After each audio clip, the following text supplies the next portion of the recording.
Well, I think it's a disarming technique almost. It kind of brings everybody's abilities to speak openly more about certain things that could be maybe untouchable subjects or taboo subjects. So it's definitely a way to make things easier to speak about. I think it definitely lightens the mood. Right. I love smiling, and when I smile, I feel better. So I think when people laugh, it's the same thing. It just makes you feel better, and it makes the situation a little bit easier. I agree.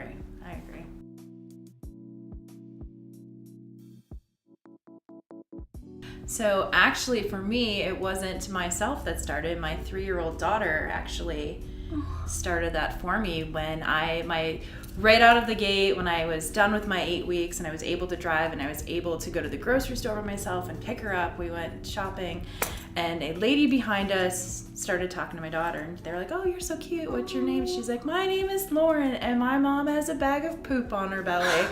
So all of the grocery store learned about that, and I was like, "Hey, I do." And so she was so proud of it because she knew, even at 3 years old, that mommy was better and mommy could go to the park and mommy could pick me up and go to the grocery store, which is really heartwarming. So my daughter is responsible for that. And from opening that door, I was like, "Hey, I'm going to talk about this too." It's so great. Just from like right away having your ostomy, you were so open. Yeah, 8 weeks in. Yeah, my story's a little bit different. I got my ostomy and it was really hard for me to accept. I didn't have too many people to talk to other than my mom. My Nana did have an ostomy, but it wasn't something that we talked about. It was just something like, Nana has a bag. I don't know what it is. Never seen it. Right. Kind of hidden. So I had my ostomy about 4 years, and my friend Keegan used to work for the company, and she kind of told me about the program. And then I became the first ever patient coach, and that's when my advocacy started. You're a legend. You're a legend.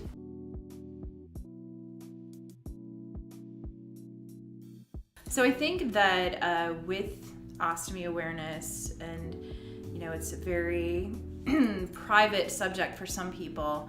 I think some people find it inappropriate or uncomfortable. I think that's a huge wall that people put up because of that.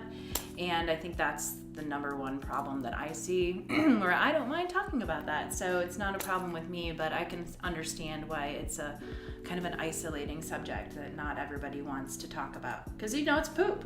Yeah, it's not a comfortable situation. I think everybody is in a different stage in their life. I would say someone who is 60 or someone who is like me, 19, who had a bag would be a lot different. They take it a lot differently. Could be the same. I personally couldn't accept it, so how could I let other people accept it? I didn't want to tell people because I thought it was this crazy bag on my stomach that how could anybody accept it? And they might think it's gross, they might think it's weird. Like, why would I tell somebody when I don't even want to accept it? Right, and it saved my life, and I was so super excited about that, that I was opposite of many people, and I wanted to. I'll talk to anybody, anywhere, if the subject comes up, at the grocery store, out with my daughter, if the subject arises. I definitely don't have a problem talking about it, and I think it's just because it made me feel so much better, and so it's a source of pride for me. I'm super happy that I was able to have this done.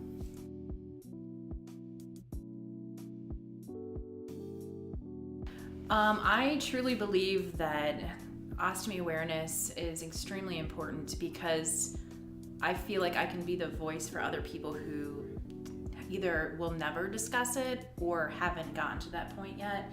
And so I don't have a problem being out there and open about it and telling embarrassing stories or very private stories.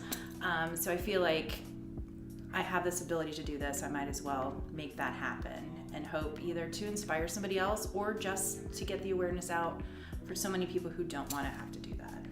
Yeah, I think it's very important to be that advocate because there are people, I'm going to give the example on social media, that they may have an Instagram to reach out to other people, to message, to post. And then there's others that have nothing on their Instagram and they're solely there to follow those who are sharing their stories. And if we're one of those people sharing their stories, if we can help at least one person, it's entirely worth it.